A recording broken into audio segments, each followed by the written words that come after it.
Bismillaahi Raxmaani Raxiim. Kusoo dhawaada Istanbul Kitchen. Maanta waxaan sameysanaynaa waffle. wax aad iyo aad u fudud waaye, ilmahana ay jecel yihiin, qof walbana uu cuni karo.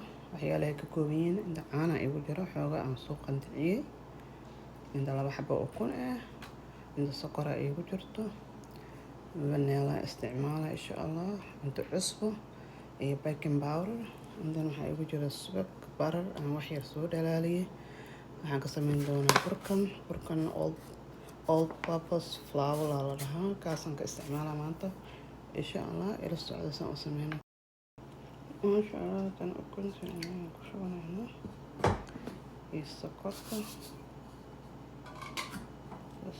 soo qasaa wax yar.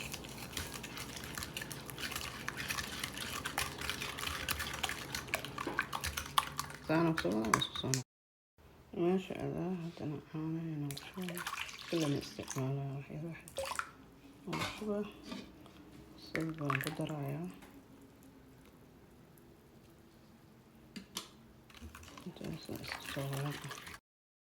haddana vanilla ku darayaa,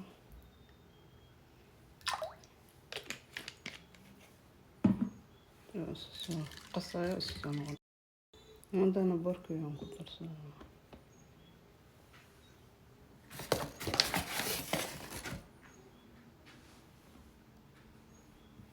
waxaan kaloo ku darayaa baking powder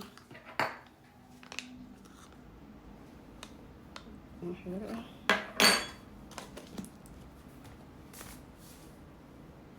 iyo cusbo wax yar insha Allah. waxaan isticmaali doonaa blenderkan aan ku shiidaa, waa isku soo noqon masha Allah. waana diyaar hadda, waa isku soo noqonaya saa u samey masha Allah.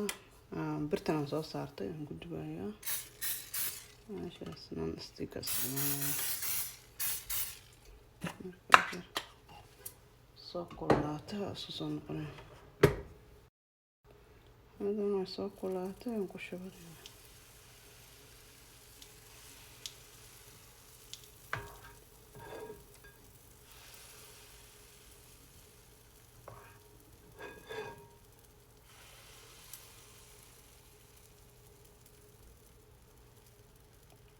ma maqaa ku dardaraysa wax yar daboolkaas saara, waa isku soo noqonaya masha Allah.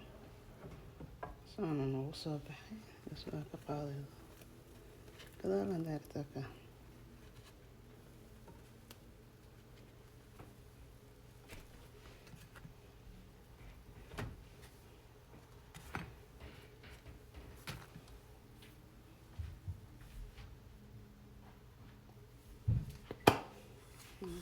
meeshaan ku buuxinay iiga dhigi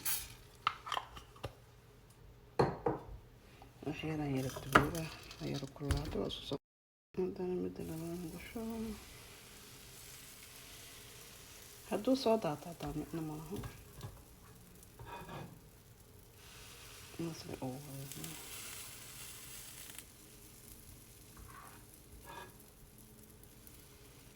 ilaa babanaana buuxinaya masha Allah. waa isku soo noqonaya masha Allah. saana noogu soo baxay, saana kusoo wadaa, waa isku soo noqonayna suu noogu soo masha Allah. waa fogeyn saana noogu soo baxay.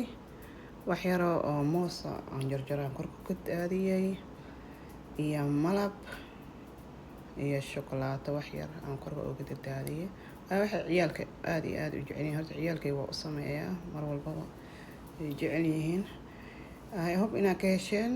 please haddaa igu cusubtahay subscribe-ka, like, share, comment-kana waa dhinaceena insha Allah.